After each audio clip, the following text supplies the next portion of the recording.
வணக்கம் ஃப்ரெண்ட்ஸ், நீங்கள் பார்த்துட்டு இருக்கிறது வணக்கம் கிரிக்கெட் சேனல். இப்போ நம்ம என்ன வீடியோ பார்க்க போகிறோம் அப்படின்னா, தொடர்ந்து நியூசிலாந்தை பார்த்தீங்கன்னா வெளுத்து வாங்கிக்கிட்டு இருக்க தோனி.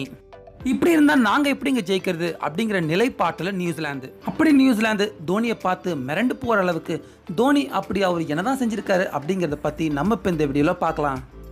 இப்போ முன்னதாக பார்த்தீங்கன்னா தோனி அவர் கடைசியாக நியூசிலாந்து கூட விளையாண்டிருந்த இரண்டாவது ஒரு நாள் கிரிக்கெட் போட்டியில் ரொம்பவே அதிரடியாக விளையாண்டு அவர் 48 ரன்களை அடிச்சது மட்டும்தான் பார்த்தீங்கன்னா இப்போ நம்ம எல்லாருக்குமே தெரியும். இப்படி இருக்க தோனி இந்த தொடர்கள் இல்லாமல் இதுக்கு முன்னதாக நியூசிலாந்து கூட விளையாண்டிருந்த தொடர்களில் வரிசையா 6 ஆட்டங்களில் பார்த்தீங்கன்னா நியூசிலாந்தை தோனி அவர்கள் வெளுத்து வாங்கியிருக்காரு. அப்படி இதுக்கு முன்னதாக நியூசிலாந்து கூட பேட்டிங் பண்ணியிருந்த 6வது ஆட்டத்தில் பார்த்தீங்கன்னா தோனி கிட்டத்தட்ட 40 ரன்கள் அடிச்சிருக்காரு.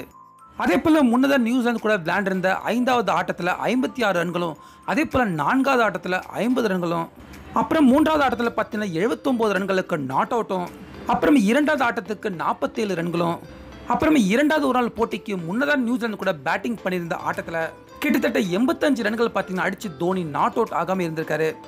இந்த சூழ்நிலை தான் பார்த்தீங்கன்னா இப்போ கடைசியாக நடந்த 2வது ஒரு நாள் கிரிக்கெட் போட்டியிலையும் தோனி பார்த்தீங்கன்னா ரொம்பவே அதிரடியாக விளையாண்டு அவர் 48 ரன்கள் எடுத்து நாட் அவுட் ஆகாமல் இருந்திருக்காரு. ஸோ இதை வச்சு பார்க்குறப்போ தோனி அவர் நியூசிலாந்து கிட்ட விளையாண்டிருந்த கடைசி 7 ஒரு நாள் கிரிக்கெட் போட்டிகளில் கிட்டத்தட்ட 402 ரன்கள் நியூசிலாந்துக்கு எதிராக எடுத்திருக்காரு. அதில் பார்த்தீங்கன்னா 4 ஹாஃப் செஞ்சுரிகளும் 3 நாட் அவுட்டும் இருக்கு. அதே போல ஆவரேஜும் பார்த்தீங்கன்னா கிட்டத்தட்ட 92 ரன்கள் வரைக்கும் ஆவரேஜ் இருக்கு. ஸோ இப்போ இந்த விஷயத்தை எல்லாத்தையுமே குறிப்பிட்டிருக்க நியூசிலாந்து பயிற்சியாளர், இப்படி ஒரு கடினமான பேட்ஸ்மேன் எங்களோட எதிரணியில் விளையாடுறப்போ நிச்சயமா அந்த ஆட்டம் நாங்கள் ஜெயிக்கிறதுக்கு ஒரு சவாலான விஷயமா இருக்கும் அப்படிங்கிற மாதிரி நியூசிலாந்து பயிற்சியாளர் இப்போ தெரிவிச்சிருக்காரு.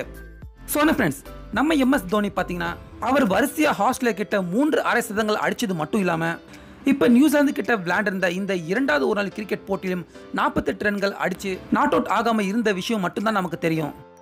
ஆனால் இப்போ அதையும் தாண்டி பார்த்தீங்கன்னா நியூசிலாந்து கிட்ட விளையாண்டிருந்த கடைசி 6 ஒரு நாள் போட்டிகளில் எல்லா ஆட்டங்களையுமே பார்த்தீங்கன்னா தோனி அவர்கள் ரொம்பவே அற்புதமாக பேட்டிங் பண்ணியிருக்காரு. ஸோ இப்போ நியூசிலாந்து கிட்ட தோனி அவர்கள் தொடர்ந்து அவர் இந்த மாதிரி அற்புதமாக விளையாண்டுட்டு இருக்கிறத பற்றின உங்களுடைய கருத்துக்களை நீங்கள் மறக்காமல் நம்ம கமெண்ட் பாக்ஸில் பதிவு பண்ணுங்கள். மேலும் இந்த வீடியோ உங்களுக்கு பிடிச்சிருந்தா லைக் பண்ணுங்கள், ஷேர் பண்ணுங்கள். தொடர்ந்து இது போன்ற பல கிரிக்கெட் செய்திகளுக்கு மறக்காமல் வணக்கம் கிரிக்கெட் சேனலுக்கும் சப்ஸ்கிரைப் பண்ணுங்கள். மீண்டும் அடுத்த வீடியோவில் சந்திக்கலாம்.